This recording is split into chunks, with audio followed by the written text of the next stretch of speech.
I think the whole concept of relationships and relationships just in this season of our lives where we're trying to figure out so much about who we are and what we're doing and where we want to go with our lives, it just adds to like the complexity of also then finding someone in this season or dating someone or being married to someone. And there's just, I think there's so many questions that young adults have, and there's a reason why young adults love this topic is because we want that wisdom. We want to know what people think and how to best do this and how to bring God into this. And whenever I have questions about relationships or need relationships advice, I always go to the same two people because I just think they're the most brilliant people ever. And they are my parents, which I think a lot of people probably find that a little weird.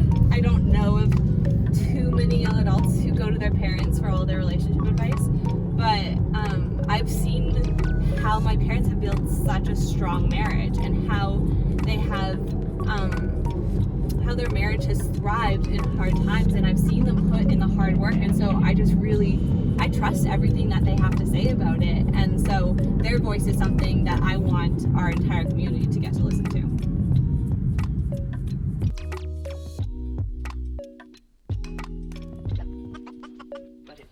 Well, parents, welcome to the Ascent Conversation Studio. What a thrill. I'm so excited that our community will get to learn from you guys. I feel like I just always I have access to you all the time, so I just get so much wisdom from you. So now we get to share it with everyone else, which is awesome. I don't know how much wisdom, but this is certainly a thrill for us to be interviewed by our daughter. Oh, this is so nice and formal. Let's get into it. But actually, I am excited to share this because I feel like anytime I need relationship advice or just any advice in general, like, you guys are the first people I call. Usually mom first, because she gives me like the compassionate side, and then when I need a bit of a wake-up call, then I call you, Dad. So yeah, I feel like you guys have the perfect balance of the heart and the head and how to like marry them together. There you go. We typecast. I think it's great. But speaking of, you always call me first. I do, yeah. It's true. Because if I think I've tried calling Dad first a couple times and I just leave crying and sad. So I need the compassion end, and then I need the buck up and get over it side. Walk so it off. I get, yeah. Move It's your on. favorite Let's go. line. But Absolutely. I can't have that at the beginning because that hurts. Okay. So I need the loving mother, let's go and eat ice cream. And not that we've ever had ice cream. Anyways, okay, off topic. So we're talking about relationships. And one of the things I think is super confusing for people is just all of the difference between the man and the woman and how they both work. And, you know, I feel like I'm constantly talking to my girlfriends and we're like, we just don't understand guys. And then the guys, they just always say that women are more complicated, which, I mean, I don't disagree with. But let's start with you, Dad. What do you think is just one of those things that you think women need to know about men? Well, that's sort of a little bit like saying, what kind of food do guys like? I mean, it's so broad, it's so general, and so I can only really speak to myself. Like, I don't know, I don't think I can paint a brush for every single man in the world. I can tell you what I long for. I long for affirmation and respect. I long for understanding. In fact, my desires, and Carolyn would know this, really root back to a 1995 movie and a 1996 book. That's kind of where I anchor those. So the movie was The English Patient. I don't recommend you go out and watch it. Never even heard of it. No, I'm sure it's 1995. I mean, it was VHS time, right? You were 1 year old. You were 1 year old. You were there in this moment, actually. Good year, but And bad movie. I yeah, guess. no, it was great. In this movie, there's this guy his job is with the British military, and he's supposed to go out and find landmines. And he comes back to this Canadian nurse. They're having this affair or whatever. That's a part that I don't think is great. But he says this line, and I remember taking the remote and hitting the pause button and say, "Did you hear that? Did you hear what he just said?" He says this line. He says, "I spend all day searching for landmines, but when I come home at night, I just want to be found." And I remember hitting the remote, and that became a mantra for my life, that I spend all day leading and searching and doing my stuff. When I come home, I just want to be found. And I think a lot of women don't understand that about guys, that we actually do have more going on inside of us than just the sports and the hanging with the guys or whatever. There's a there's a scared little boy inside of us, at least inside of me, that just wants to be found. And that takes some digging, and it takes some finesse, and it takes some intuition to dig in. The book was 1996. It was John Gray, Men Are From Mars, Women Are From Venus, which is just a great topic for this. I know lots of people pick on that title now. But he tells us this little story of when he went to New York. He was flying overseas, and he was from Los Angeles. He got to New York, and his wife was always reminding him, you got to take your passport, you got to take your passport, you got to take your passport. He gets to New York. This is before internet and all that sort of stuff. And he phones home and says, they're not going to let me on the plane. I forgot my passport. Could you please fax me a copy of it? And you would expect his wife to say, oh, I always tell you this, I told you so, you know, and instead his wife says these words, and I remember underlining this and showing it to Carolyn and saying, this is it. And it was these words. His wife said, my, the adventures you get yourself into. And it was like, oh, grace, like just that grace that came. And that's what I long for. So I think I long for, or women need to know, if I was to generalize, I would say women need to know that there's a scared little boy inside that just is out there all day long risking and just wants to be found when they come home. And they just need that grace to, my, the adventures, boy, you know, you went and did something stupid again. My, the adventures you get yourself into, instead of the ranging on and the harping and the nagging that is so stereotypically understood. That's I've what heard I'd you say. talk about that before, just in our own home, of like how men just like long to be respected. And for, I think, a lot of women, and again, we have to be careful not to like stereotype too much, so this is just very general, but even, I guess I can speak for myself included, the whole idea of like respect leads you to thinking of submit, which makes you think like, but I'm a strong, independent woman, why do I have to submit to a guy? But like, how do you reconcile with that? And like, what does it even look like for a woman to respect or to find their man that they're with? And maybe, Mom, you can like speak into that of like how you do that in your relationship. Well, you know what? I think it does get misunderstood, the word respect. And really that word is so much more of not necessarily a bowing down to, and I respect you, I adore you. I mean, adoration is a part of it, but there is this more of an admiration with affirmation. That guys are really longing to be admired and affirmed by the girl in their life. And it's not, some might think, you know, that just sounds so narcissistic. It's, you know, it's all about him. It's all about what he wants, you know, but it's not that. You know, what you are saying about, there's just this insecurity inside. And here's the thing. Men and women, we all approach life with certain vulnerabilities and insecurities. Men approach life with the vulnerability or insecurity of, am I good enough? Am I adequate? Do I measure up? And if a woman can speak to that and answer those questions, he is going to feel that respect and like he's being found, because all of the things that she's seen in him, all the positives, she's speaking out, and that's what really is meaningful for a man. All right, so on the other end, Mom, what do you think men should know about women? Well, you know, it's interesting, and again, sometimes people don't like to be typecasted, Right. But the thing is, God wired women and men differently.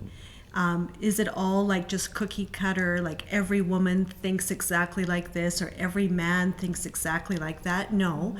But there's been a lot of research done.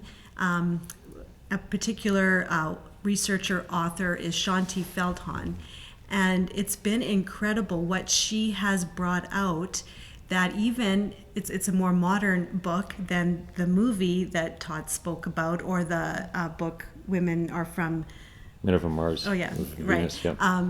This is more modern, but what's interesting is she says the exact same stuff. And so for women, it's more of I really long to be loved and to be cherished. And there's an underlying question that's always in the back of my mind, and that would be this: Am I lovable? Does he love me for who I am on the inside? Whereas guys would be more of, you know, does she love me for what I do or what I can accomplish? Right. It's more inward for a woman. And so when she's coming up with, often it's, the question, would he choose me all over again? And sometimes when people get married, they think that was answered. It was answered when we said I do. But the thing is, it's always this underlying question, does he still choose me? Does he still love me? And that's a question that guys need to answer. And instead of being offended by this, one of the things that we learned as well, I don't know if you can picture one of those old deep sea diving head helmets, right? That are brass and they got a hose going into them. Well, what often happens in relationship is Carolyn will step on my hose and kink it, and then I'm sitting there sucking air or sucking for air, or I'll step on her hose and kink it. And the air that I need is that respect, and the air that she needs is that affirmation and that admiration and love and that adoration, right? So instead of seeing it as you're a bad person for demanding that, a person isn't bad for demanding air when they need to breathe, because it's what they need to breathe, and that's how we're wired. And so something that Carolyn teaches in the premarital stuff, which has just become a bit of a mantra for us as well, is not wrong, just different, right? And so we'll even say that out loud sometimes when we get into conflict, because I'll need to remind myself, your perspective and your way of wiring, even though I might completely not understand it, I have to say out loud, not wrong, just different. I got to remind myself that this isn't wrong, even though my preference, because we often look at it through the lens of, if you're different than me, you must be wrong. But it's not, it's just different. Right. And then I have to figure out what that different looks like. So what do you do, or like how much of this is dependent on our own independence or individuality? So like before we're even in that relationship and we're learning to love ourselves or learning to respect ourselves, like how much does that play a role in it? Or is it entirely based off of what the other person? Does that make sense? You go ahead and answer that if it makes sense. Not too... Okay, I'll Ask it again. rephrase it, yeah. So if my greatest desire is to be loved, and that's what I need in a relationship of whoever I end up with, my partner, is to show me love, is to pursue me, is to care for that piece of me. How much of that is, okay, I'm going to be dependent on him to give that to me, and how much of that do I need to be secure enough in myself to love myself and to know who God has created me to be without another person? Right. And you're asking a really good question, because sometimes I think people will then, when they understand, well, that's how I'm wired, that's what I need, then the expectation can be, I expect my spouse or my boyfriend to fill that need. Whereas we all have this void in our lives, and that void can only be filled by Jesus Christ. That's all. Like, he fills that. And if we don't look to him and we look to another human being, we are going to be disappointed, because no human being can fill that void in our lives. Only Christ can. Right. So you have to really keep the perspective that Christ fills that void in me, that deep place of needing to be loved. But the blessing is that he's given me a partner to speak to that as well. But if I put all my expectations on him to fill that, I'm going to be disappointed, and he's going to be frustrated, Right. because he feels that he can't live up to, the expectations. Right. Is it the same for guys?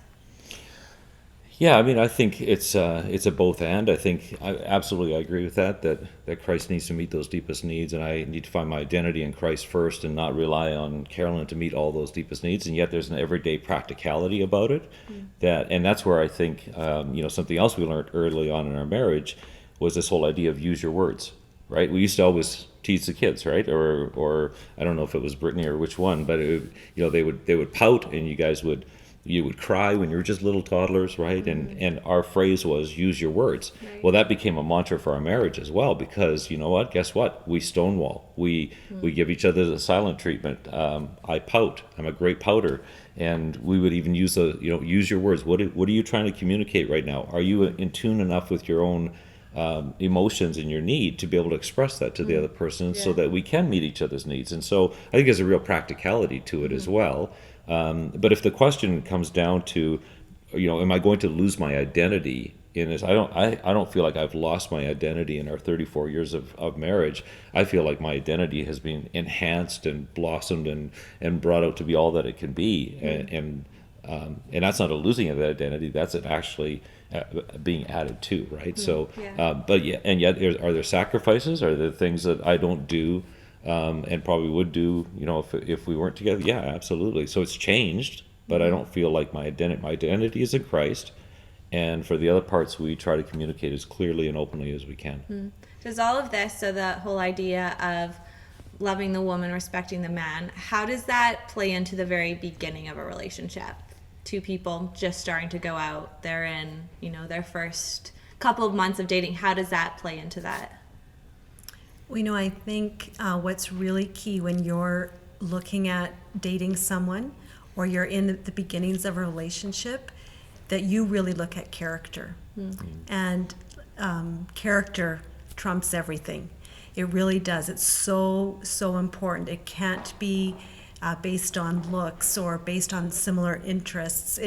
Those are important, like that you are attracted physically to that person, but you've got to know their character, and character is what is going to be lasting.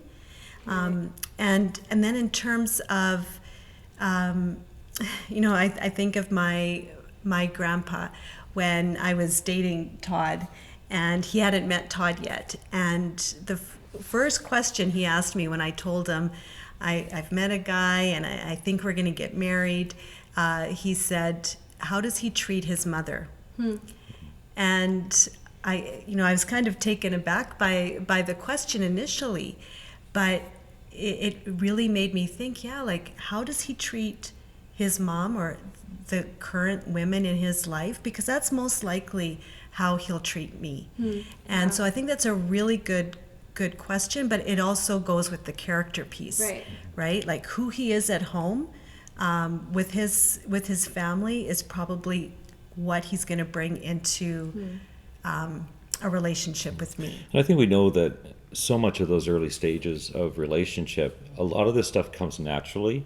A lot of the affirmation, a lot of the admiration of the love talk and the pursuing. I mean, that's a big thing that guys will pursue their women. They're on the hunt, right? So I mean, they're doing all the right things. They're bringing the gifts. They're going on the dates. They're doing the cuddles. They're doing all this. It's on the other side of the wedding altar that's where it really gets hard, because somehow those things all get lost, right? And even our relationship with Christ in Revelation, it says, return to your first love and do the things that you did at the beginning. Well, that needs to happen in relationship too. 34 years in, we need to go back to those early principles. What was it that attracted us to each other, that brought us to each other? What did we do back then? And how far did we go? Were we willing to sacrifice to win that other person over? It's the next 34 years. It's not so much at the beginning of the relationship that you got to pay attention to that, because it's pretty natural that all that stuff happens. It's the next 35 years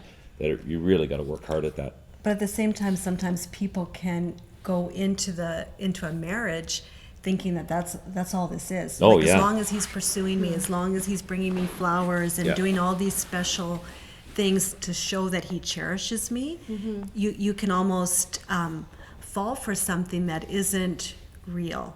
And so that's where you have to be mindful of the character and who they are. And so what are some good ways to get to know their character beyond just he's pursuing me, he's being nice to me, or she's paying attention to me, she's flirting with me? Like, how do you actually go beyond that? Do you hang out with their family and their friends? Like, at what point do you even begin to open those doors? Yeah, absolutely. I mean, I think you want to have as many slices of life with that other person as you can, other than sexual.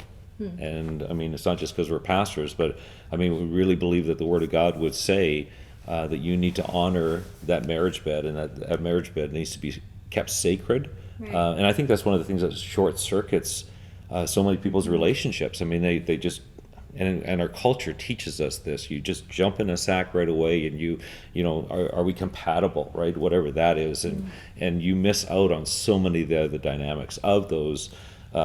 You know, exploring different activities together, doing things together, exploring each other's families, having all those conversations, and we have always seen that as a muscle that needs to be exercised, right? The restraint muscle, the sexual restraint muscle in the beginning of the relationship, so that the other stuff has room to breathe and to grow, Right. and not short circuit that. Yeah. And I think you can also see, as you spend time with a person, if Christ is important in their life, you'll be able to tell very early on. If it's like he goes to church, that's not enough. It's not enough that it's church attendance. There has to be something deeper and more, and that will come out quite naturally if the person is very genuine about their faith. Yeah. So moving away from this, but also still in the topic of like the beginning stages of relationships, I think a lot of times in the Christian community, at least, there's a lot of pressure around first dates or just going on dates. And there's this idea that no one really says, but you still kind of think of like, oh, I need to know if I want to marry this person before I even go out with them. What do you say to like that, and how do you release that pressure, or is that pressure important?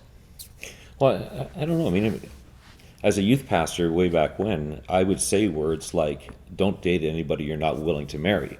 Now, if somehow that morphed into you need to know if you're going to marry them before you date them, that would be a gross misrepresentation of that principle. I think the principle is, if you know that this is not the kind of person you would want to spend the rest of your life with, then stay clear and don't even date them to get into it, because it could be hard to say no and to shut that relationship down. Right. So I think there's a fine line there. But on the other hand, I mean, being older, I think we sort of shake our heads at that whole part of our current culture that puts such pressure on. I don't think we felt that, and so we can't really identify with that so much, right? I mean, I think there was a lot of go out and get to know this person and have some fun in groups. I mean, we would always encourage and be with. We met in Bible school, so that that was a place where we had lots of community and lots of getting together with other people, and I think a group is a great opportunity to do that. We weren't afraid of that personally. I don't remember. Maybe I'm too old. I just don't remember. No, there was a lot of that, and I think too, it's it's just a date. Like, to have that in your mind, that if a guy wants to ask a girl out, or a girl wants to accept a guy's invitation to a date, it's just a date. Like, go out, have a coffee, get to know each other. It's risky, I'm sure. It is, right? Because you're not, is this gonna lead that person on, or I don't want to give them the wrong idea. But I think those initial steps need to just be a little bit more casual and not so serious. Like, okay, I'm coming on my date, and I've got my list of questions that I need to know about you, because I want to leave this first date knowing, okay, is she or is he, right.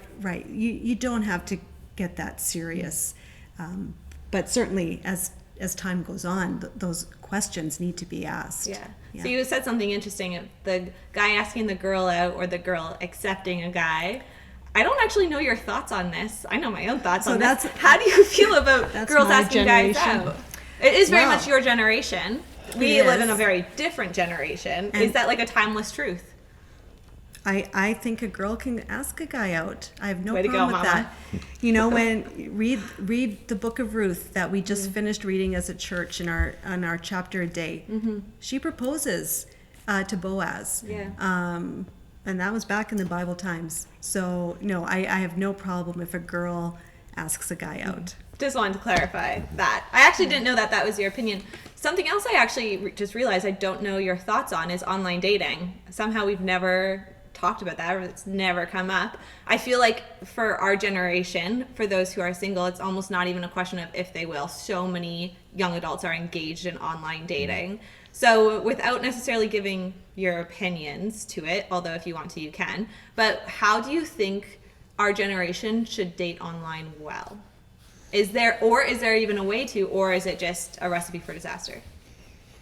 I mean, again, we started dating long before there was an internet, and so we're not familiar with that, but we've had enough conversations with people that, we have a middle daughter who we have encouraged to ask guys out and to go and date online. So, I mean, that's... and I always say no. I know. Yeah. See, you're just resistant. That's all. I have my own opinions about it.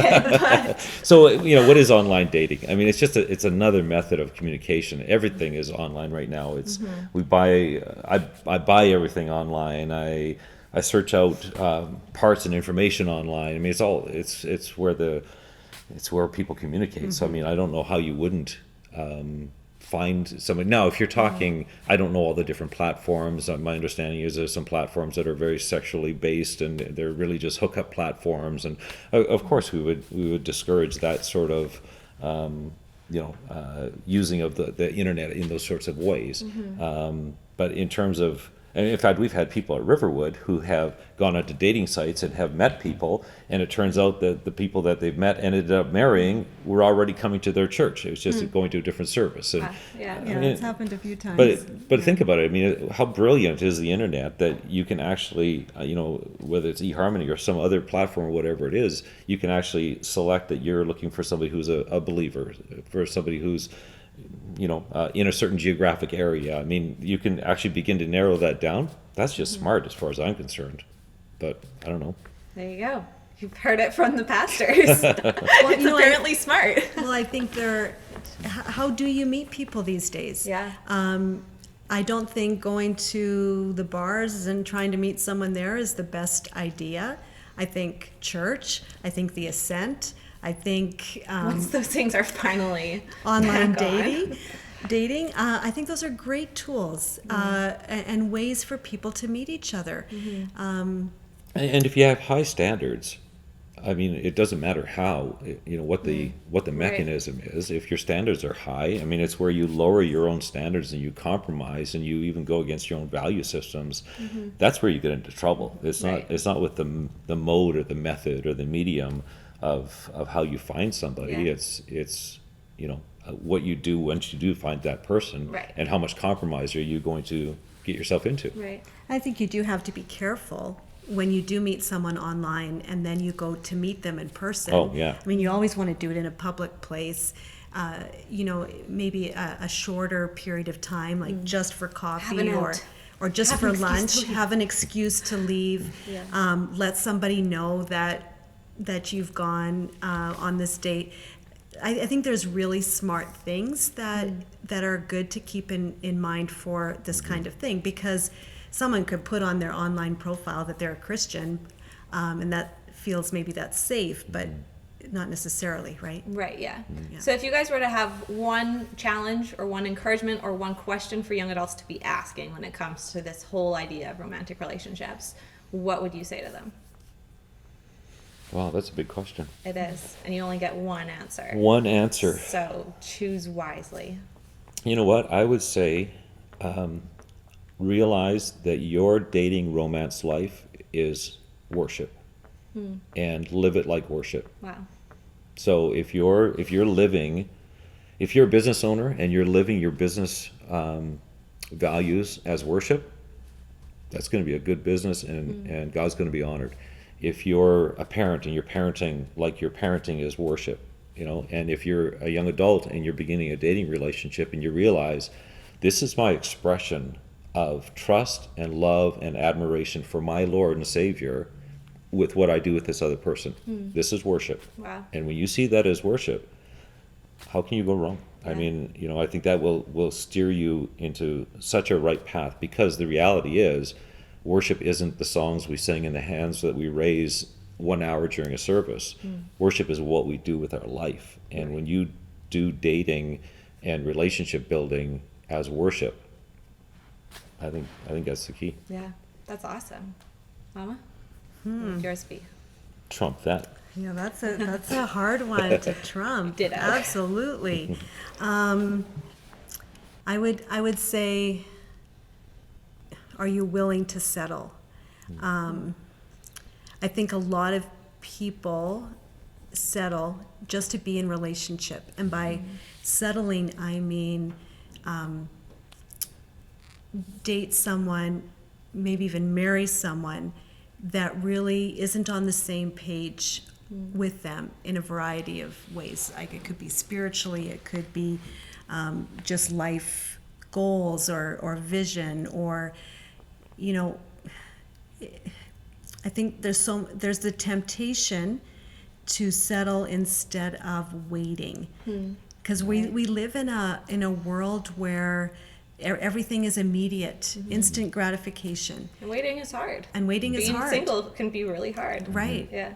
And I think there's a lot of times there's the temptation then to settle. But are you really willing to settle and then end up years down the road with regret because it really wasn't the person that you should have married. I read something recently, and it said when you're determining, you know, these kind of really big life decisions, make every effort to pay attention to your inner voice. To really, if you have a gut feeling like I've been, you know, dating this guy for 3 months, and it's I just have this intuition, this isn't the right thing for me. Yeah, it might. It's nothing necessarily even about him as a person, but you know inside it's not right for you to pay attention to that, because I think there's so many things that we desire here and now, and then we're not willing to wait. But I think the wait, as hard as it is, in the long run, it's worth it. So. Yeah. It's good. Oh, so good. So much wisdom, as usual. I love talking to you guys about this. I don't know if that's weird or not, but I love learning from you. So thank you for allowing our whole community to learn from you. You know, it was a thrill to be able to talk about this stuff and to share with you, and that you guys are so absorbing of other people's mentoring and wisdom. I think is awesome. Yeah, well, thanks.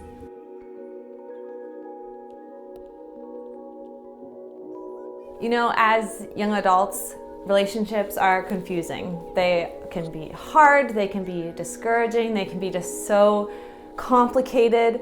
But I think something that we have been reminded of today is that God wants in. He wants to be so involved in this area of our lives. He wants to hear about our excitement about going out with someone. He wants to hear about our heartbreak. He wants to hear about our confusion, or how we don't know what to do with our husband or our wife. He wants in on that. And I love what my dad said about how every stage of our life should just be an act of worship. If you are single, that should be an act of worship. If you're dating, if you are engaged, if you're married, if you have kids, all of those areas of our lives should be an act of worship. And one of the ways that we can just do that is inviting God into it, telling God about these small details, asking Him questions, asking Him how He wants to be involved in that area, and expecting that He is going to do something in our lives.